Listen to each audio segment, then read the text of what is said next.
Welcome back to the podcast. This week's guests are Aidan and Zack of Star Sign. Star Sign are a Teenage Fanclub tribute band from Perth, Australia. We spoke about how the band formed and what connections they've got from Scotland, why they wanted to front a Teenage Fanclub tribute band, and we spoke about all this plus their early life growing up right up until current day. At the end, we both guests picked their 4 heroes to come for dinner. Hope you all enjoy the podcast. I'll be back soon with another episode. Thank you very much for coming on the podcast. Today I've got Australian band Star Sign. I've got 2 of the members, Zack and Aidan. Star Sign are a band from Perth, Australia, and a Teenage Fanclub tribute band. So what I do at the start of these podcasts is I get you to tell me about your early life growing up and how you came to meet each other and stuff like that, and fire away. All right, Zack, you go first, and how about you go first in general? Otherwise, we'll be talking over each other, man. Magic. Okay, why don't you kick it off, Aidan? And then all right. I spoke first. I own it. Yeah. All right. Well, I was born in Melbourne. My folks were from Adelaide, so Melbourne and Adelaide, different capital cities of Australia. Melbourne's much bigger. I kind of grew up in the outer suburbs of Melbourne for till I was about 8, and then my folks moved back to Adelaide. So I did the rest of my growing up in Adelaide, and it's a small town. Like, it's a bit of a joke that it's like a big country town, and that's kind of how it feels a bit. It's a pretty place, but it's an isolated place, and it has quite a lot of quite a good music and rock culture, and I was very fortunate. Like I did a lot of music through school at a state school that was really good for music, and it was a bloody good thing I did that, because like my kids were, so my parents enrolled me in like a Catholic school early on. I was just always in fights because like I wanted to play the drums. I didn't want to play football or basketball or whatever, and yeah, just one day I said to my mum and dad, I think I'd like to go to this other school in Adelaide, and because I'd started playing the drums, and that was it for me. From there, like I just concentrated on music for the rest of my time in from whatever that was, like I guess I was 12 or 13 or something, and growing up in Adelaide, like playing in pubs and playing with different bands and just seeing horizons widen up a little bit. But Adelaide's like you'd be aware of what was going on. We had some tours that came to Adelaide, like some bigger ones like Helmet and the Beastie Boys and stuff like that came through, and this is all in the 90s, like kind of mid 90s, 95, 96 through to about 2000. But a lot of other bands that you'd be into, they just wouldn't come to Adelaide. You'd be like, oh man, like you're playing in Melbourne, playing Sydney. The Australian tour is Brisbane, Sydney, and Melbourne. Right? And Perth sometimes. It'd be like, yeah, we'll do the Australian tour, and you'd see it in the street press, and you'd be like, fuck, like if I lived in Perth, which is so far away, like I'd get to see these bands. And I mean, like, I don't know, it's a potted history, right? There's a lot more you could go into, but it's hard to know what's relevant. But just finding the drums, playing the drums, learning the drums, like I studied them pretty hard, and like went to uni for a bit playing percussion, and it's like it just totally defined my early life. It's the best thing I could have ever done. But now I play guitar and stuff. So yeah. So what did you do? What was your job kind of musical, or did you just have an Yeah, so I guess like when I just did random stuff like most musos do to start with, just kind of, as a kid, just doing whatever retail I could do and all that kind of thing. And then, I did a year of uni and had this kind of crisis where I was like, man, I don't like any of the music I'm playing. I auditioned for the conservatorium and got in playing percussion and doing, I loved playing in orchestras and shit like that I did in school, and it was great. But like what I wound up doing at uni in Adelaide was kind of solo percussion, vibraphone and xylophone, and really technically difficult stuff. And I enjoyed the challenge, but I'd stop and listen to the music and be like, I don't think I'd invite any of my friends to come and listen to this, but because it's like, for me, it was kind of like an exercise in tricky shit rather than something that really connected to me. And I just kind of thought, well, how many of these artists who are amazing percussion artists, and the skill set is incredible, but how many of them have I been motivated to go and buy the album? As like none. None. I was like, this just isn't for me. And so I went and saw my lecturer, and he was pissed. He was like, no. He's like, what are you going to do? Go play in your rock band? And I was like, oh, yeah, maybe. But after that, I trained in sound and did some study there, and then started to do live sound a lot. And so kind of got by mixing in venues and doing a bit of recording and that kind of thing. And that got me by for a while. Also got me into shitloads of debt. Oh man, I almost went bankrupt in my early 20s, and it was shit. It was so shit. And then it was really truly fucked. And I dug myself out by blagging my way into a job installing televisions, right? As you do as a musician. Like, what am I doing, right? It's not a career, right? But, I worked 6 and 7 days a week to get my shit together. And about 2 years after that, I was done. And that's my, what am I, like 26, something like that at that point. And I'm like, yeah, fuck this, I'm out of here. And this is jumping a bit, but at that point, my wife and I, we moved to Glasgow, and that was and we stayed there, and it was wicked. In Glasgow? Yeah, man. We'll come back to that. We'll come back. We'll come back to that. But yeah, so work-wise for me, lots of bits and pieces. I haven't really had a proper career, so to speak, until far more recently, and that came out of the blue too. It's we can cover that off later. Yeah. Does that sum up things enough brilliant. For now? So what about yourself, Zack? What was life like for you as a young boy? Okay, well, I grew up in Singapore, and my family, we moved to the UK in 1980. I'm showing my age now, but I was 10, or was I? Yeah, 10, 11. And when I got there, I remember Ashes to Ashes was number one. And I just thought, wow, I'm in the play. I was a big David Bowie fan growing up. My brother, he turned me on to some great music. And so getting there, and I heard Bowie on the radio, and I was like, wow, England's great. So I was in school there, and then I moved up to North Wales, like sort of on the border, Shropshire. It's a tiny little town on the border. I moved up there to do my A-levels, and then I heard Jesus and Mary Chain.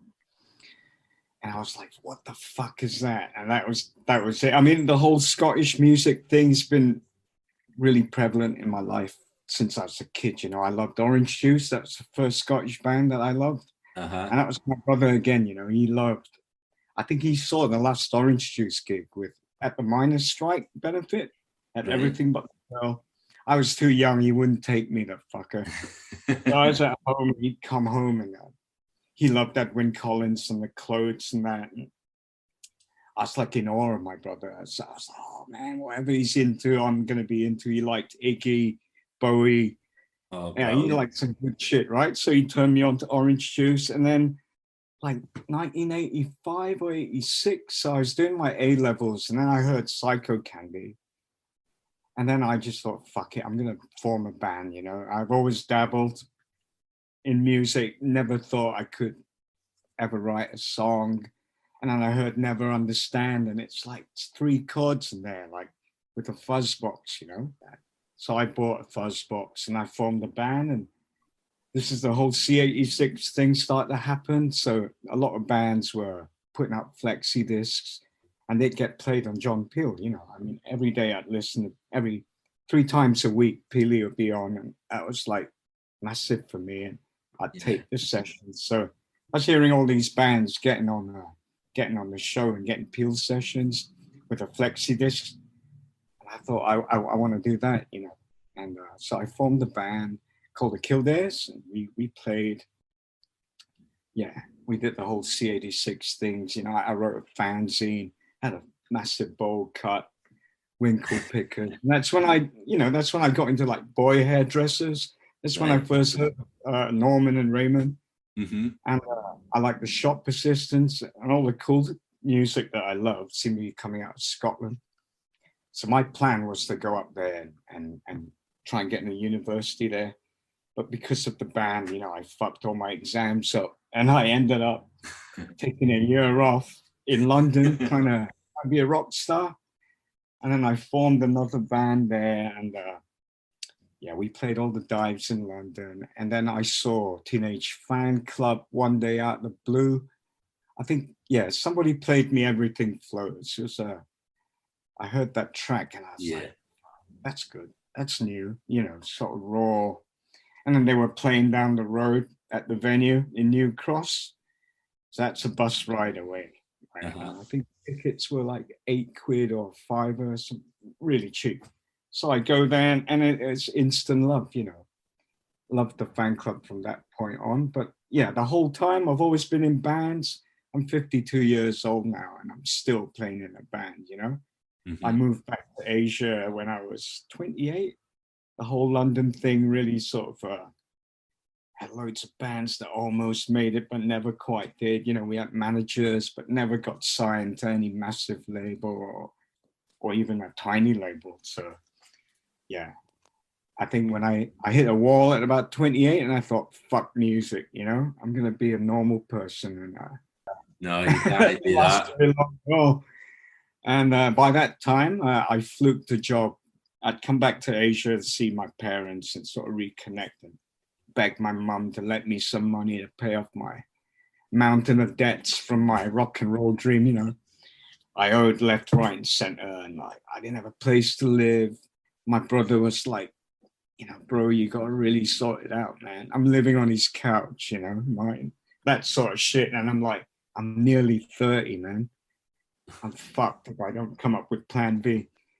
So somehow I got a job at a newspaper writing about music, you know, and and that lasted 14 years. I ended up, you know, doing quite well at the job, and I interviewed loads of great people like Ralph Hutter from Kraftwerk, Nile Rodgers I interviewed. Wow. Yeah, Hook, MCA. Like, it was a great job. And then the whole publishing industry changed with the advent of you know, social media and they, you know, I wrote features for a living and then suddenly there weren't any more features, you know. It was rehashed the press release and, so and then my family moved to Australia where I live now, and it's the time for me to sort of get a new plan. So I came here and I fucking love Australia. When I was a kid, that was the other side of the planet for me, you know. It's an aspirational place to end up. It looked like paradise, right? I lived in Lewisham, you know, southeast London, like, you know what I mean, right? So I was like, man, one day it'd be nice to live somewhere with a fucking beach, and the dog beaches are nicer than the human beaches in the UK. Do you know what I mean? And the weather's great, and everyone's not miserable all the fucking time. Yeah, so somehow from making fanzines in Shropshire, I now live in Perth and playing in a Teenage Fanclub tribute band, which is strange for me. Sorry, Zack, it makes me laugh, man. Like, sorry, just to cut in, but like when we lived in Glasgow, the question we would get all the time is, why the fuck do you live here? Yeah. But Glasgow and London, I mean, they're the places to be when you're a kid and you want to make music and you want to, I had lots of dreams, man. All I had were dreams at that age, I had no parents, so I was wild. Like, it was just me and my brother just cast in one of like the most vibrant cities in the world. Of course I'm gonna go fucking nuts, man. And, So, back to yourself then, Aidan. Obviously staying in Glasgow. It's a bit wild. I don't understand why you were doing that, because most of the people I know for Glasgow and surrounding areas, anybody with any sense is fucked off to Australia. But you went the other way. Yeah, and this is the thing, right? Well, basically, there's not many options for you unless you've got like visa-wise and where you can go see in the world, right? If you've managed to save a little bit of money and you just want to get out and have a look, there's actually quite strict controls. You can't really be anywhere for very long, right? You can kind of be in some countries. I mean, you can generally be any place for about 3 months, but you can't really be anywhere for much longer than that, right? So your choices are kind of, you maybe can get to the States, you can probably go to Canada, and you can definitely go to the UK, because there's like heaps of backpackers going from Australia to the UK, right? But we had a look at rent in London and we're like, fuck that, right? I was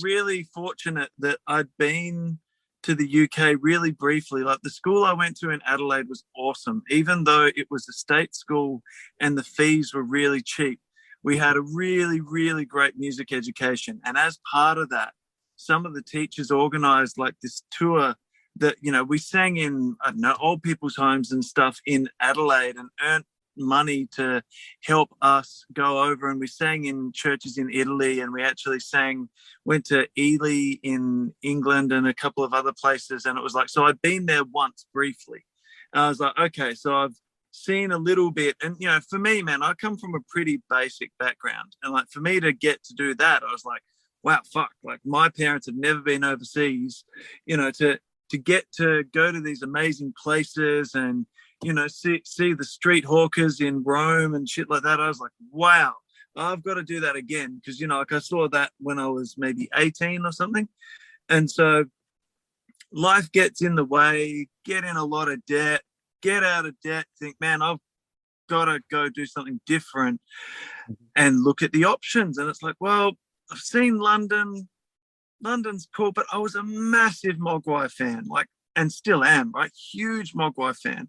And looked at the music. Like, music is such a big part of life for me, and was just looking at the music coming out of the UK. So it's very practical, right? So, okay, where can I go? Well, I can go to the UK. Out of those cities, where does the music that I love come from? Well, it's Glasgow. All right, well, that's, Glasgow's got a fucking awesome scene. Like, let's go live there, right? And, look at the rent. Yeah, it's it's manageable. And it's funny, man, like, so we went on basically on an adventure to get out, to make a break from all the grind that I'd been through coming up to that point. It was a big moment of catharsis in my life. I kind of had a close friendship with a bandmate die over money, almost went bankrupt. It was really fucked. And like, you know what? Realized my girlfriend was still around. So I was like, we should get married because you're a solid lady. So we got married, and it was like, let's get the fuck out of Australia, right?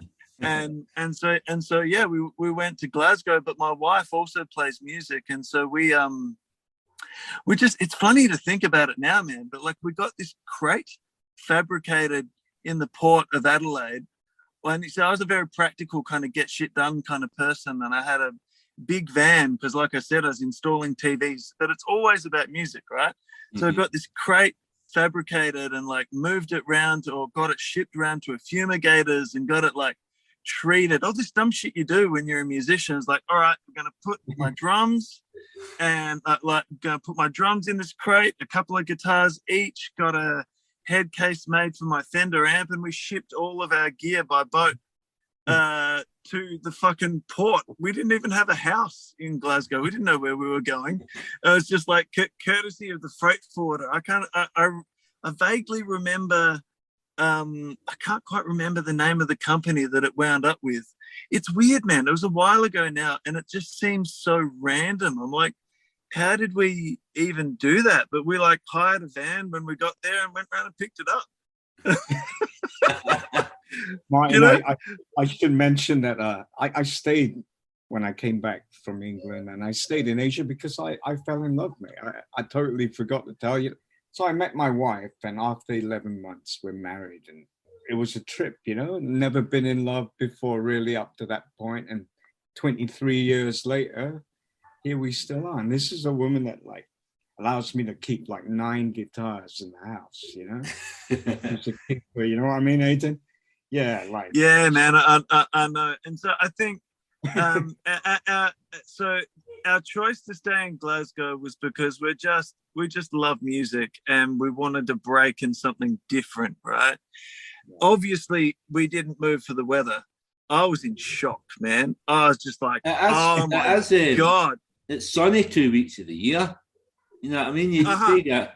Like, yeah. I've never been more embarrassed for myself than when I could see that the temperature was, I think it was 18 degrees, and I was sweating like a bastard.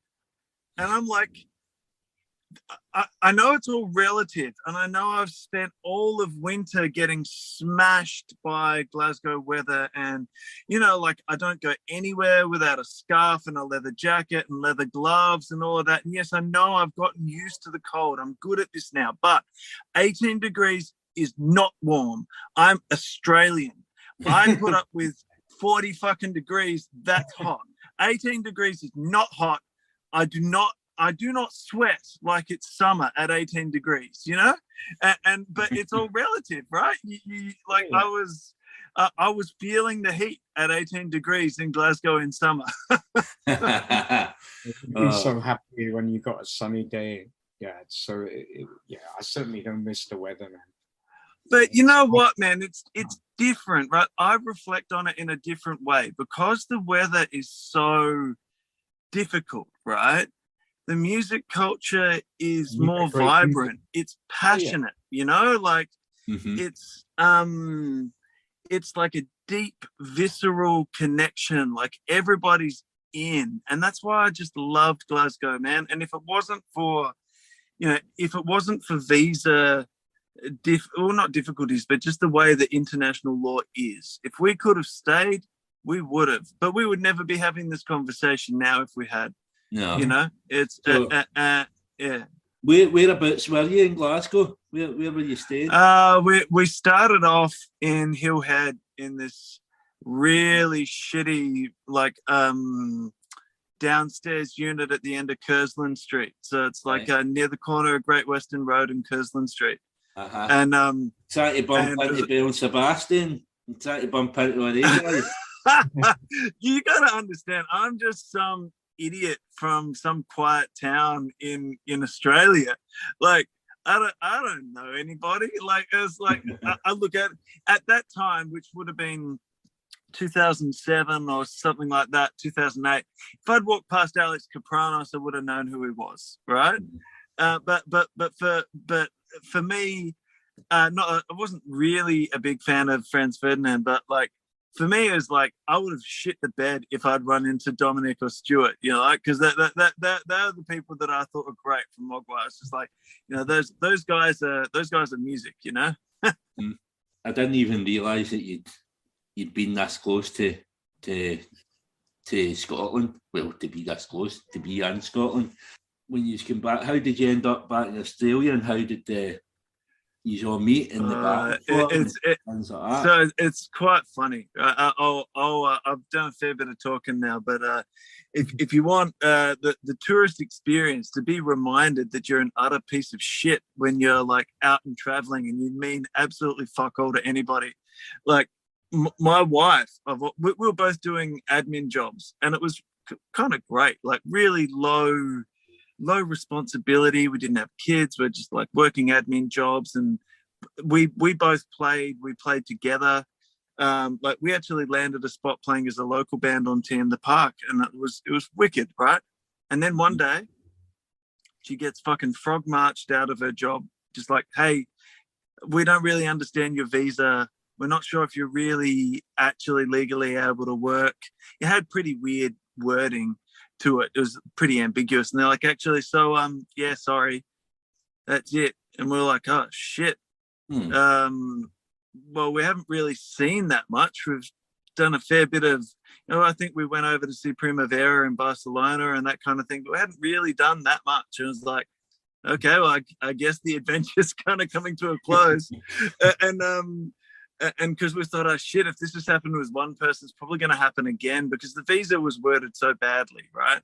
And there was like, okay, got a little bit of money.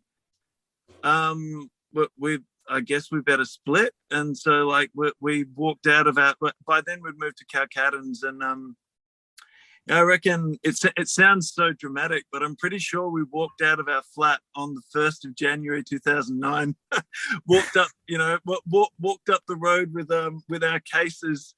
It's fucking freezing cold, and caught the subway to Queen Street and the Virgin train to London, and took off around. We caught a train around Europe to go see something before we went home. And it was like yeah, maybe doing doing Marseille through Italy and up around that in like the dead of fucking winter wasn't exactly the plan. but it was still cool, and it was very, very different to anything I'd grown up with, right? And so it was, if the whole experience was like and I'd never seen snow in my life, because it didn't really snow that much in Glasgow. It was more just rained a fuckload. But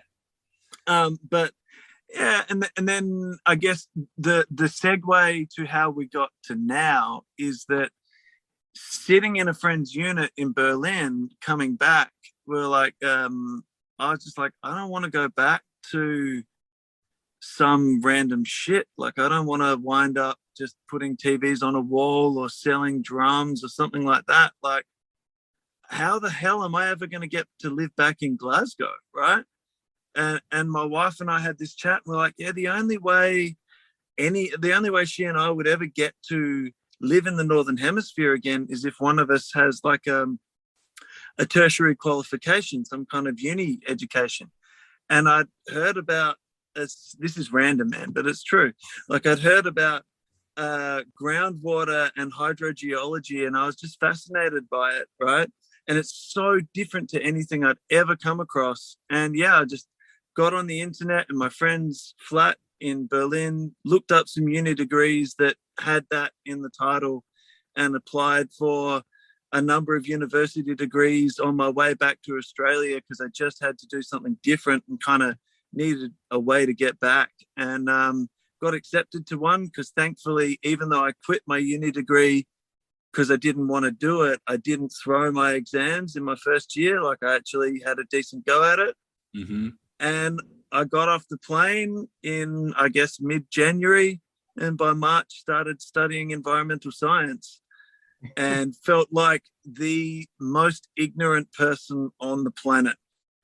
I was like, oh my God, like, speak to me about drums and music and that's fine, but like, speak to me about the periodic table and like how evolution works and all of that.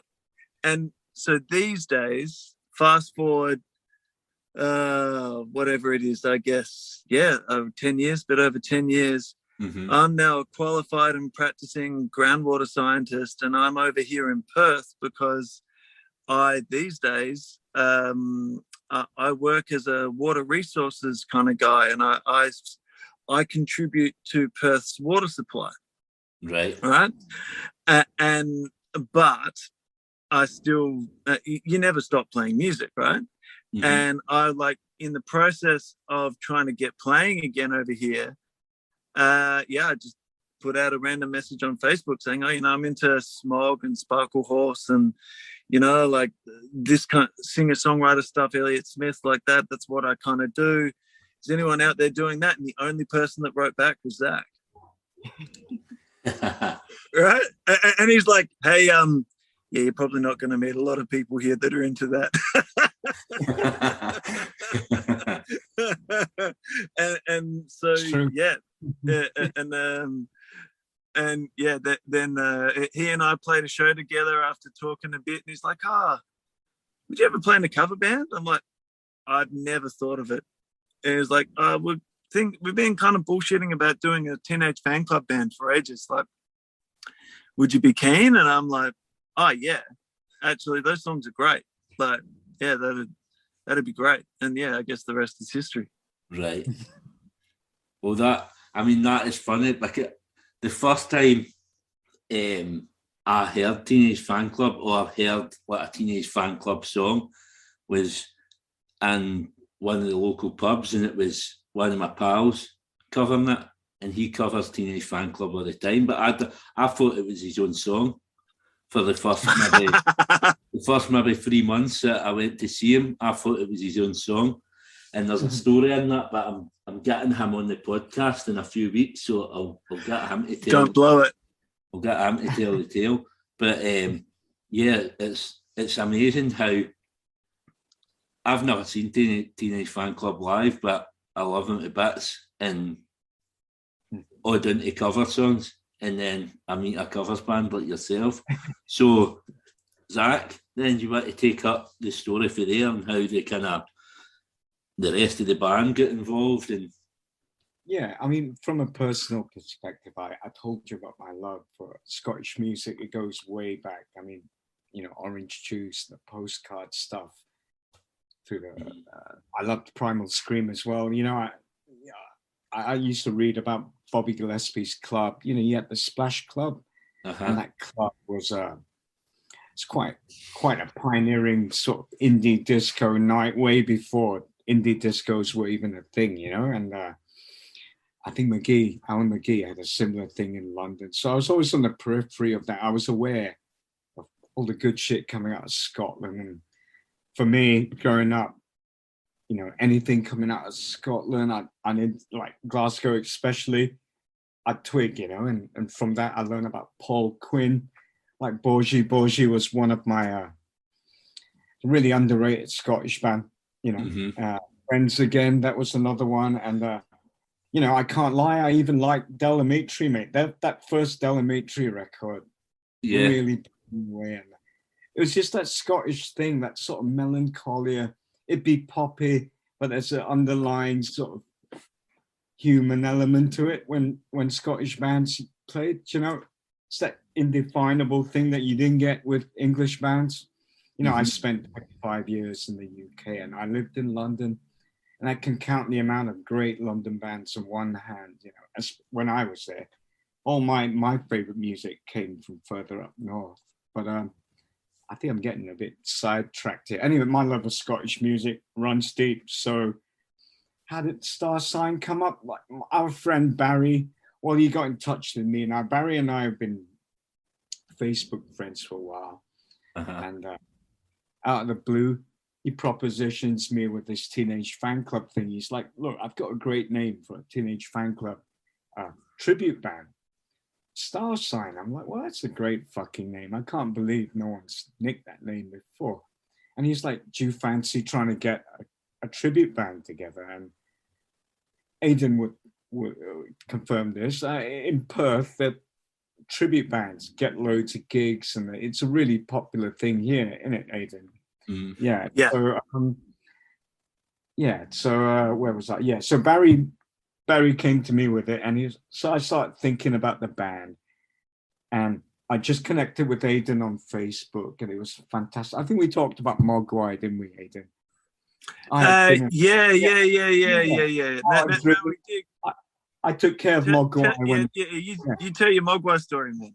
Yeah. So, I was artist liaison for Mogwai when they played in Kuala Lumpur. I was there, and I was the only guy in Kuala Lumpur that could understand Glaswegian.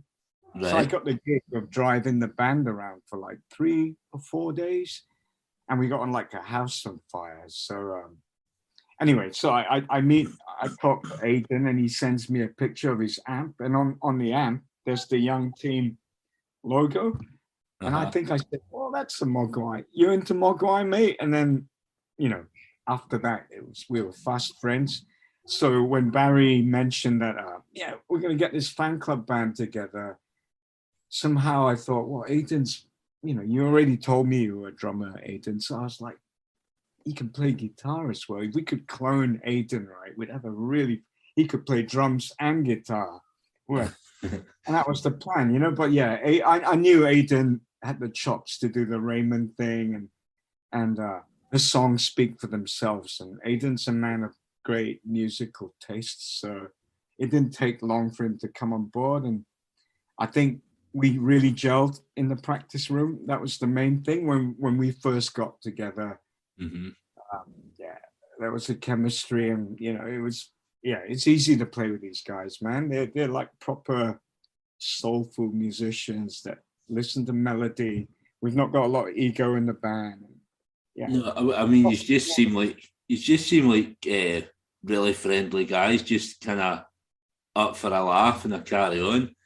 Well, Martin, we're old guys, right? That's it's not man. like, we've all right. been down the block, and we've all been in loads of bands, and we still make our own original music outside of the band. But the main things, and when we got together, there was just none of the bullshit that comes along with starting up a new band with a bunch of strangers. Somehow with us, because maybe we're longer in the tooth now, it was just cool. We'd bring a 6-pack and we'd work. Like, I just quit smoking about 3 years ago, so I don't need to nip out the practice room just so to have a fag, right? So when we practice, we really get into it, and it was really fantastic. So being forensic about some of the greatest songs ever written, like the fan club stuff. It was just a really great way for us to become friends and sort of expand our musical chops, So. But that's what makes it easy, though, right? It's basically like, okay, well, let's put together a set of fan club songs. Oh yeah, that one's great. That one's also amazing. That one's a fucking great song, right? And so like it's weird. Like, I've never ever wanted to play in a tribute or cover band. I think it's a fucking awful thing to do with your time. Like, why would you bother doing it, right? I just would never picture myself doing it. But for some reason, it just doesn't really seem like that's what we're doing. Maybe I'm just deeply in denial about it. But it's I think it helped. Jasper wasn't our drummer. Jasper, he's 16, and Aidan brought him to the fold. And Jasper's a really naturally gifted musician, brilliant kid. I mean, this kid could get a tune out of like a piece of wood. And this kid had never heard the fan club before, but great. It's a testament to that band's songs that Aidan, you weren't that familiar with the fan club either. I think out of the fold, it was me that was the Rabbit fan club fan. Barry was a fan, but I'm the guy that went to see fan club with Neil Young. Mm-hmm. And I saw him, I think I've seen them like 12, 13 times. It got to the point where I was feeling a bit like a stalker, like every time they came, I'd get like the fanboy thing going on, and I was like, man, it's band. And so, what Aidan was saying about the covers band, I'd never contemplate being in a covers band until I thought about, well, what would it be like to play Everything Flows with like the fucking drums and like the big mouth?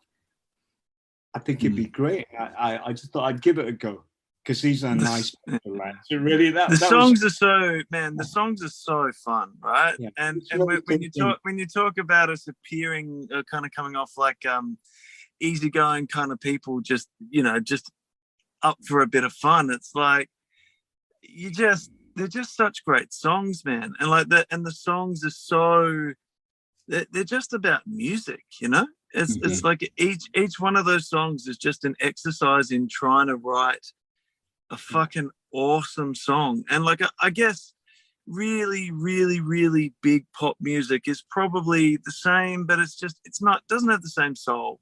And it's like it's pretty easy. I think if you can find people that think it's a good idea to get together and learn a bunch of songs off Bandwagon-esque and Yeah. a bunch of songs off Grand Prix. Like, if each one of you independently thinks that's a good idea, man, you're going to get on.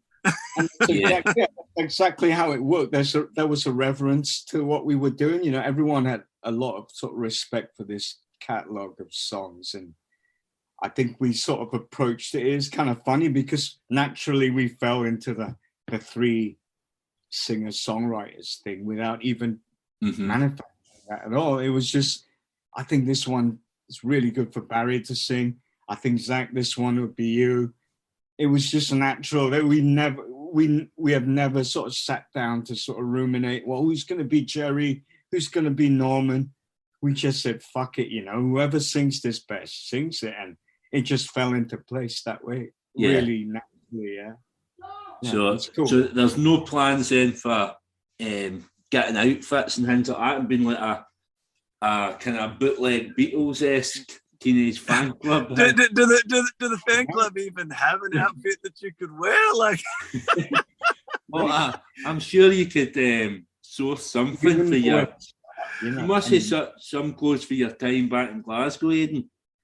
Oh yeah, but I mean, like, just it's funny. But actually, if you're going to talk about authenticity, the good news is I already had Raymond's guitar. You know, like, that's as it happened. It was like, yeah, you should do this, band, because you've already got a Fender Jag, right? It's like, yeah, okay, that checks out, right?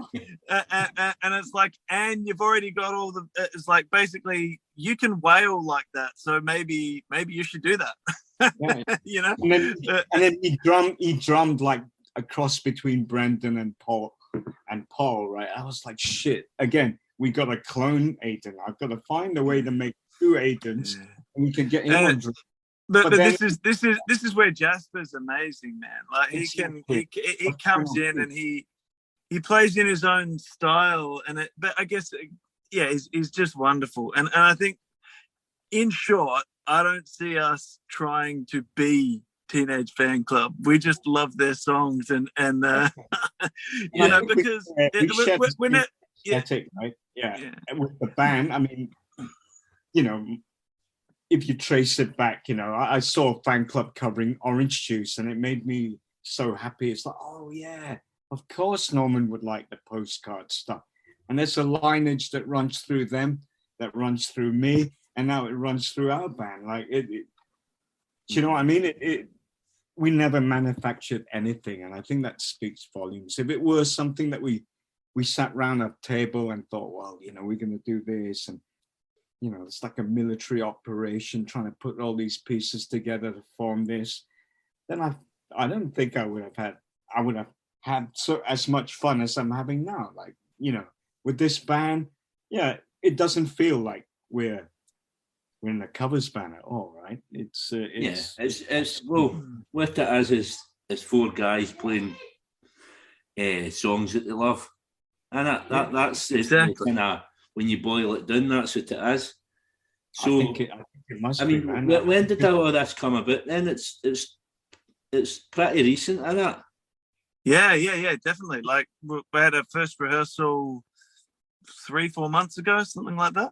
Mm-hmm. September it was. I had knee surgery. I fucked up my knee playing football, so I just come out of surgery, and this is how much I used to carry your amp everywhere. That's right. Yeah. Aidan carried my amp for about 2 months. He picked me up from my house like a real trooper. He'd ferry me to band practice, lift my amp out of the van or the car, and then so the first few practices I was actually sat down, like with my leg in a brace. But again, it was, I can't miss band practice. Like, this shit is good, man. You know, it's fun and it's really invigorating, and I love these guys, and I think, you know, as we progressed and we got a gig. A gig's always a great way to really sort of coalesce everything, right? It gave us a purpose and a form and something to work towards, and I think the more we played, the more we thought, well, there's more to this than just the fan club thing, and now we're trying some originals, so it's great. But like, the fan club was the thing, it was the glue. Yeah, that's the thing that's bound you together, so to speak. Exactly. Yeah.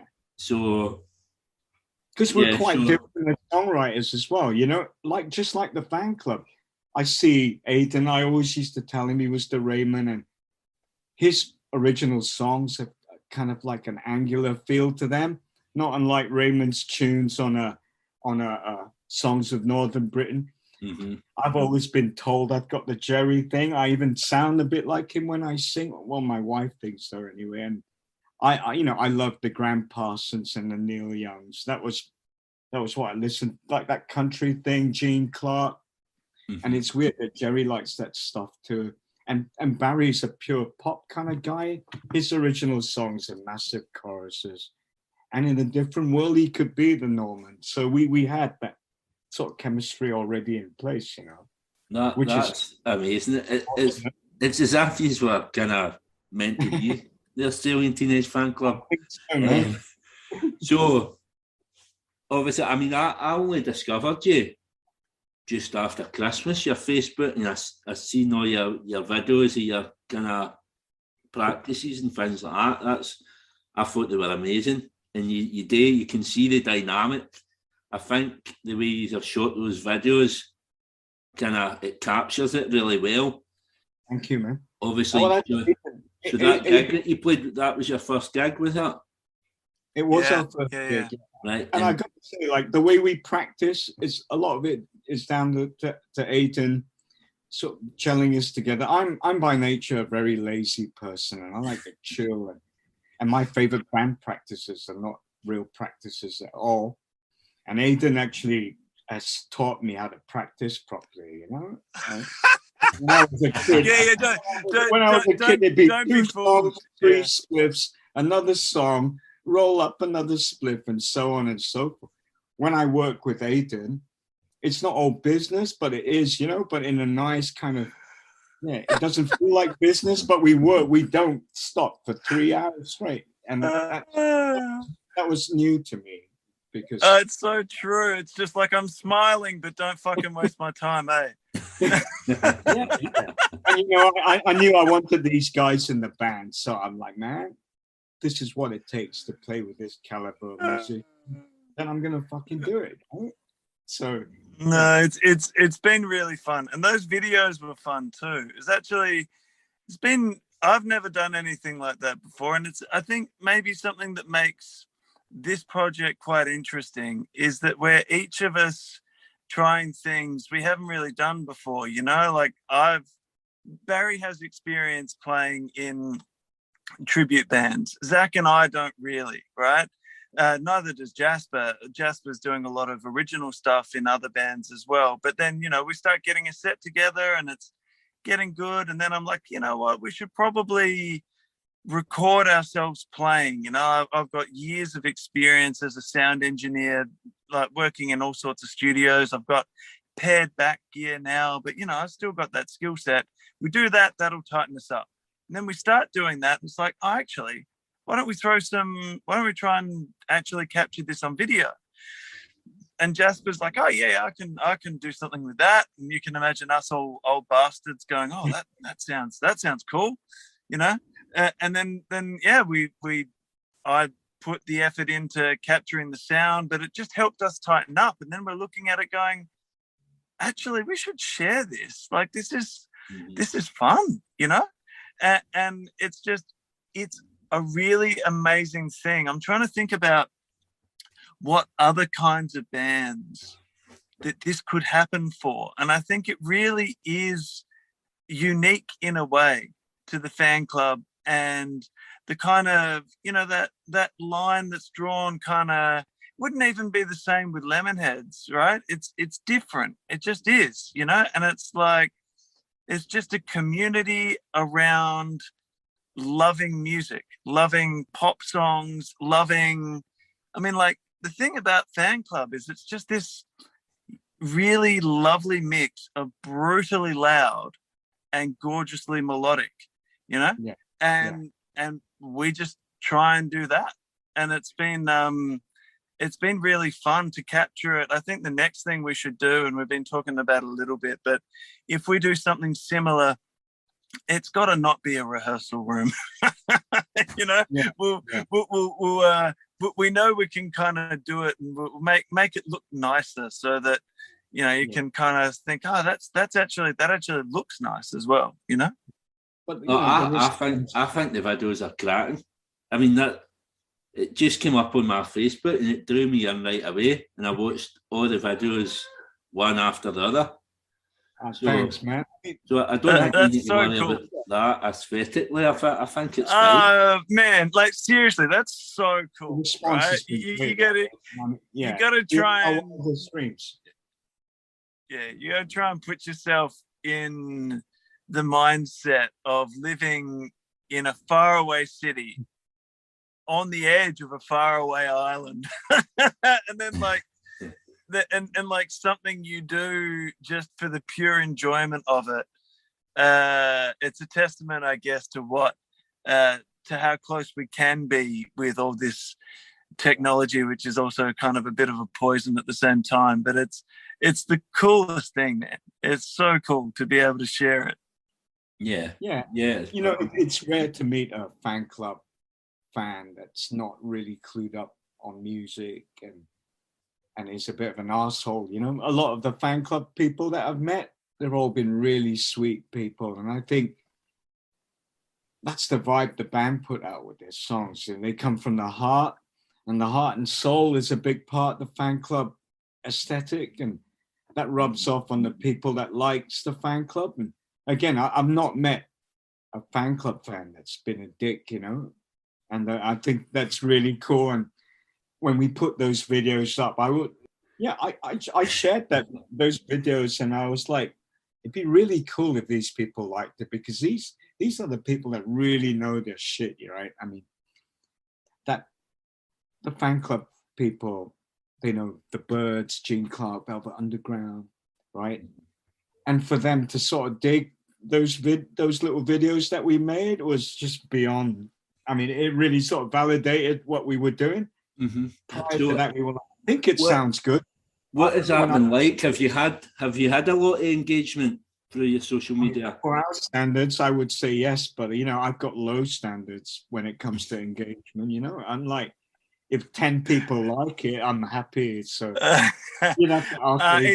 it's been crazy. Like thousands of views and just lots of comments. Like you got to think, like, for someone to stop and bother, for someone to stop and bother writing to you, hey, that was sweet. I enjoyed watching that.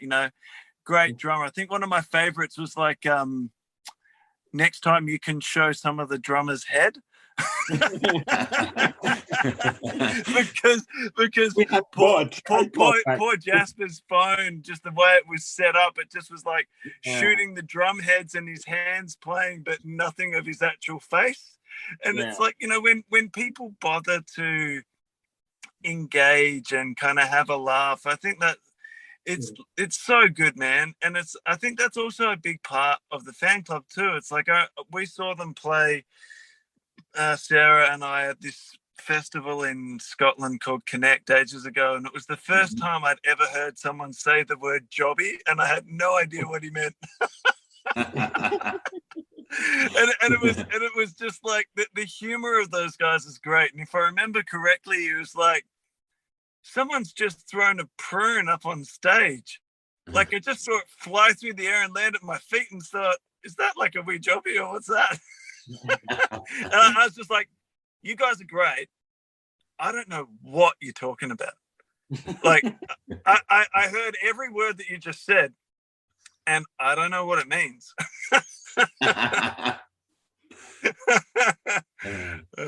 So good. So anyway, so we should move on. What's next? Yeah. So I mean, you've scooshed half of my questions anyway. There was a question: any connection to Scotland, which of course have fucking tons of connections. So we'll move on. Just what's the plan then going forward? Obviously, you mentioned kind of about doing some of your own songs maybe as well. But what's the plans for? Are you going to be booking more gigs? Yeah, I mean, I guess I would say that, like everywhere, it's a weird time, right? So the the branching into original stuff is mainly because, you know, we've learned a set of a whole lot of songs, and from my perspective anyway, I kind of look at it and think, wow, like we've got a dynamic of guys that we can work together. It's really fun, it's really mellow, and it's particularly after we played our first show and it was good, and our dynamic as people was really lovely. Like we could find each other's spot without treading on each other's toes. And it's like, okay, although it wasn't necessarily the plan, there's no reason why we shouldn't do original songs. And also, we're still very early in the path of this project, and so the more gigs the better, right? Mm-hmm. With Zack being a songwriter, myself being a songwriter, Barry being a songwriter, and Jasper also writing his own songs, like in a way it's like, well, it shouldn't be that hard to pull together a set of 8 or 9 songs that we like, and then we can either play as an original band or as the covers band. Whatever comes up, it means we'll be playing more, right? Mm-hmm. And that's a cool thing, except for the fact that it's all a bit rickety with who's booking what and what's going on at the moment, because we haven't really had a brutal outbreak in Perth, and there's a lot of so like the whole COVID thing, there's a lot of controversy about how Western Australia is managing it, and we've been lucky compared to other parts of Australia, but it's a little bit of a twilight zone, you know. And so like when it comes to what is the plan, it's like, well, I think we're just taking it. And it's just like, well, we'll take it week by week.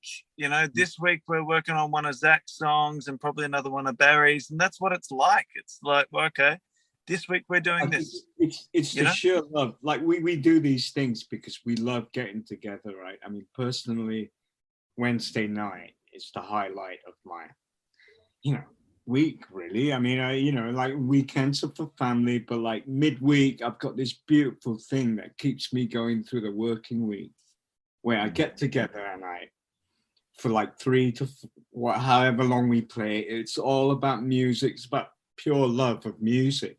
As far as Star Sign's concerned, I mean, as Aidan said, we've never been in a covers band. I wouldn't know how to promote a covers band. I would say that, like, if anyone offered us a gig, we're the sort of geezers that would go, yeah, we'd play. Yeah, who's on the bill? Like, we're there, I mean, we love to play, and that's not going to go away anytime soon, I don't think. So if we get offered a gig, we'll play. I mean, we have a few ideas of how we could do the next Star Sign thing, and some new songs we could add, obviously.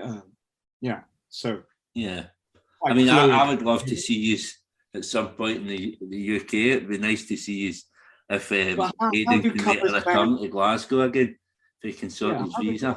And how do cover bands get what do they get an agent and then get these gigs? I have no idea how to do that. We've always been an original band, and I know how to do that. I'm sorry, I gotta say, I would be so uncomfortable coming to play in Glasgow as Teenage Fanclub. I'd be like, what? What the fuck am I doing with my life? Well, only because anywhere else I wouldn't mind, but it's like it's just like I'd almost be expecting like one of them to pop up and be like, "Hey, what the fuck are you doing playing my songs?" And to which I would be absolutely flattered. Like I'm sure that's you know what I mean. It's just a weird thing when you spend you spend your time finding your own voice, and then you can. I think that's probably what's lovely about our band, is that although we love the songs and we're playing these songs written by these really talented guys, but we don't ever really try to mimic them. It's kind of like, if you hear us, we sound rather Aussie, and I guess as far as tributes go, we're committed to the soul of the songs rather than like a faithful replica of what's going on. that being said, man, honestly, if it was like someone will actually make it work for us to come over, of course we'd do it. But yeah, I'll sort it, and I'll be your booking agent. I'll be your booking All right, agent man. over here. All right, man. Like talking about your own songs, obviously, if you guys are playing these Teenage Fan Club songs all the time as a band, I'd imagine that some of your writing style must kind of be similar then to Fan Club. So if you do your own songs, it's going to have the Fan Club element to it anyway. So there's going to be that influence there. Yeah, that's Zach. Do you mind if I cut in to start here? Go for it.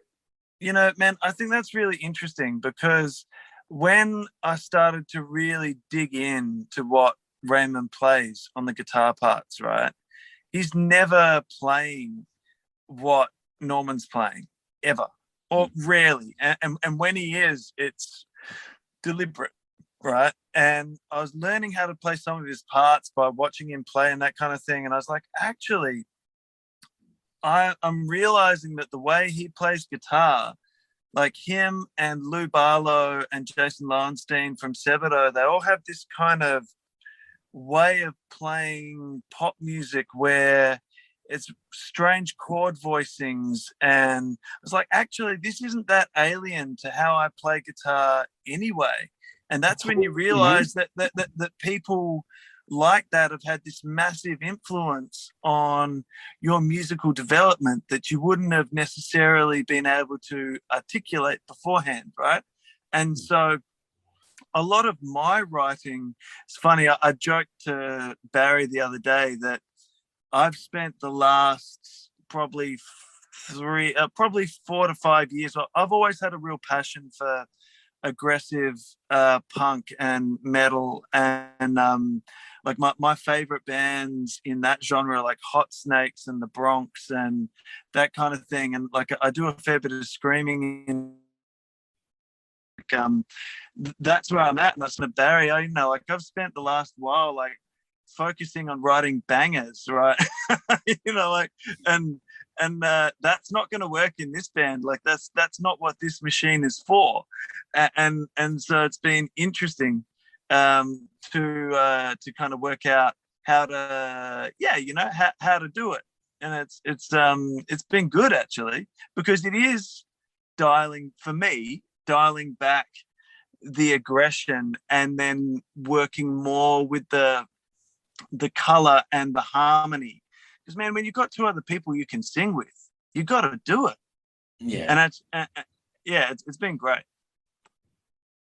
Yeah. Get in to add to that, Zach, before.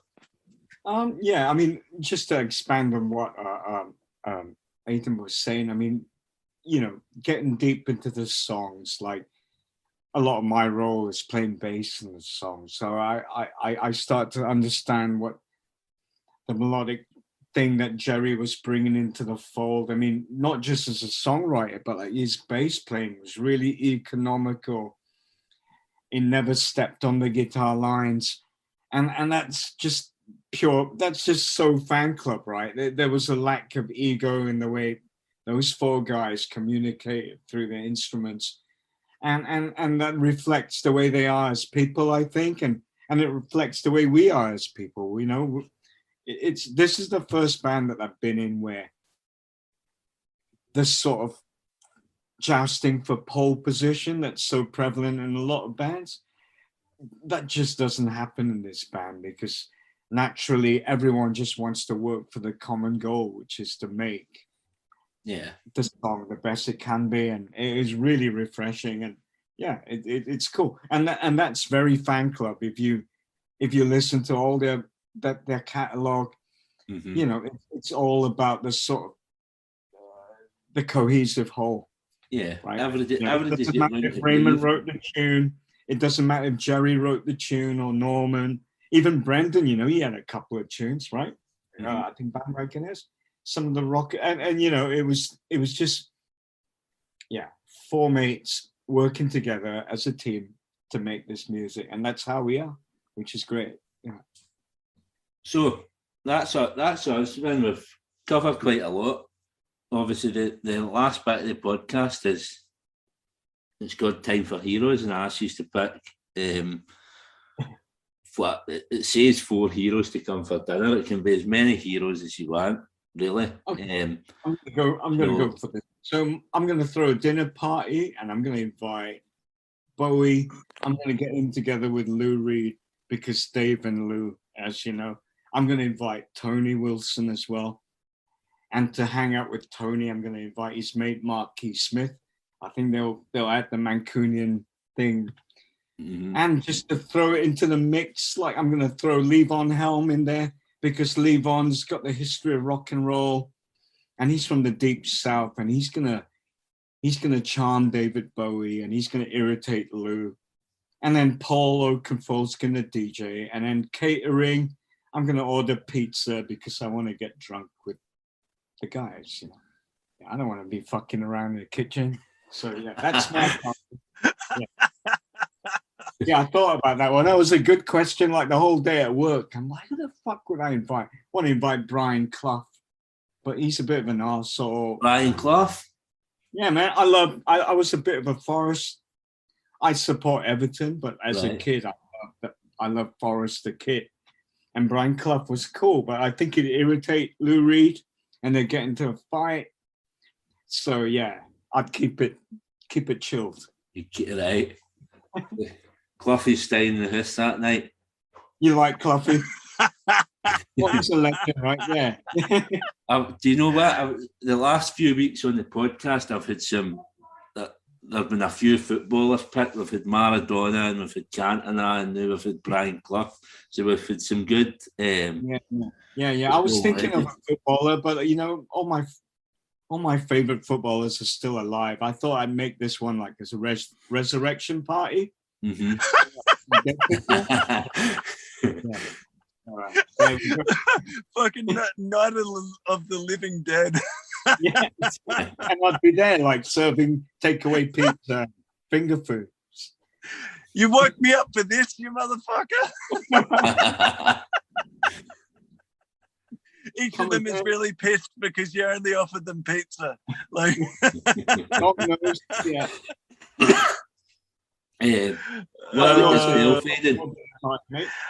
Oh man, like this almost gave me like an anxiety dream. Like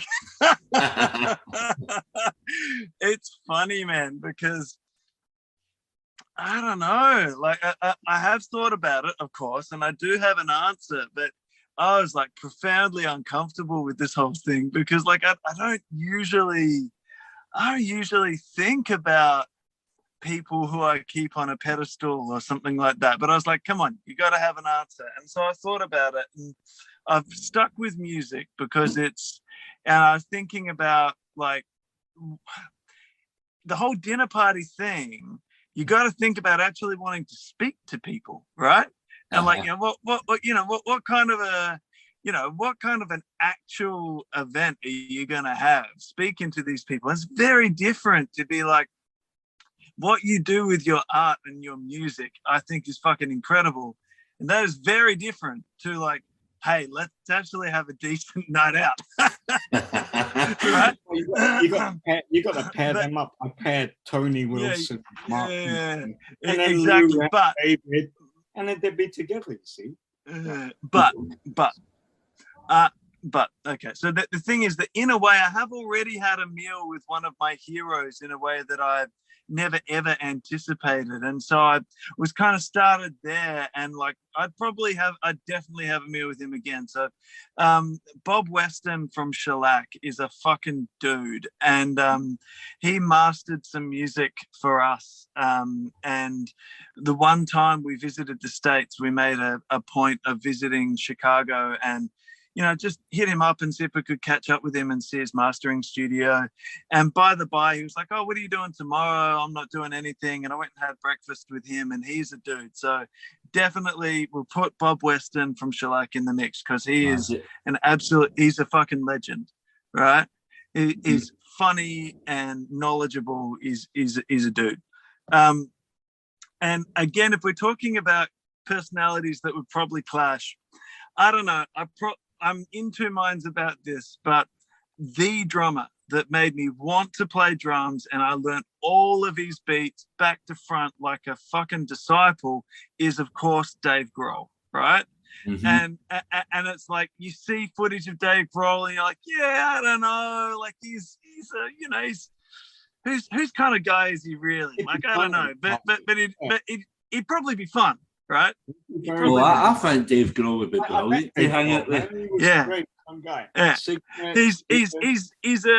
he's a fun guy, and I reckon he's a great storyteller, right? Now, one of the most entertaining and soulful people I've ever seen in the flesh is Jeff Tweedy from Wilco, right? Mm-hmm. He's just a fucking understated, funny guy, but really deep as well, right? And for me, the way I saw him once talking, I think it's on one of his, I can't remember if it's on his DVD, like Sunken Treasure, or if it's on the movie they did, but when he's like, you know, when you're on stage, like what you're doing as a musician is like you're giving time to the people who are there, right? You know, like you're giving these, I'm paraphrasing, but you know, it's basically like you're giving people an opportunity to be part of something. You're in service to your audience. That's what you're doing. And I was like, oh man, like that is actually, that's right.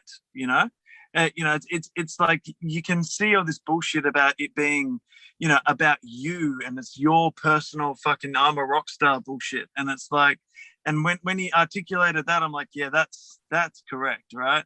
It's that's what it's about, right? And so him for sure. And I guess after learning all of his licks and loving his songs, man, I have to have Ray McGinley along, man. Like I love what he does, and he looks like you know, I'm not really into I'm not a deeply knowledgeable person of any one of these people, you know, like I'm like that they are wonderful artists doing what they're doing, and I don't think about them much beyond that, but I reckon it would be really interesting to throw Ray in there as well, man. Like he's just he's just, again, I think I'm seeing, maybe apart from Dave Grohl, but I'm seeing it's like is the understated, very interesting kind of people. You just know shit's gonna it's gonna be interesting. Yeah. Pardon me? It'd be the quiet one mixing the killer drinks. Yeah. And food wise, yeah, man, food wise, I've got to say, I'm kind of in Zack's boat of copping out on this one, because like I can cook, but I, like just having massive anxiety about what would I cook my heroes. I can cook, fucker. You know, it's like it's party. Fuck that! I'm not gonna cook, man. I'm gonna. Don't stress yourself out too much, because I mean you're already going to be stressed about having Ray there, and he's exactly. He's going to want you to play guitar. He's going to want to hear you play some of his songs. So, exactly, and you know what, man? I would milk that. That's just going to set you up. That. Sorry, I said I would milk that for every minute. I'd be like, now. I reckon I've got about 80% of this. Fill me in, man. Fill me in. Like, I'm about right. But I know what one of my fingers is in the wrong spot. Like, let's sort this out, man. Like, put me out of my misery. in a good way to round it up. That's what makes Star Sign cool. We've got about 80% of the song down pat. The other 20% is just us, right? Me being the fan club, like, fucking groupie, Aidan with his wealth of music, pop, Barry with his pop sensibility, and Jasper with his youthful exuberance. That 20% is what we bring in, and I think it's a great mix, man. Right? We paper over those cracks pretty well. Brilliant. That's a brilliant way to end this interview. You paper over the cracks. Well, that's what we do. We're painters and decorators, and we're ready. Thanks so much for having us, man. Thank you. Thank you so much for having us. I hope you all enjoyed this episode of Time for Heroes podcast. If you would like to get in touch, the best way is on the Facebook page, Time for Heroes podcast. or on Instagram at Time for Heroes Podcast, or Twitter at Time for Heroes P1, or drop me an email at timeforheroespod@gmail.com. You'll find Time for Heroes on all podcast platforms, including Spotify, Apple, Google and Amazon. Please leave a review where you can, share with others, and more importantly, enjoy.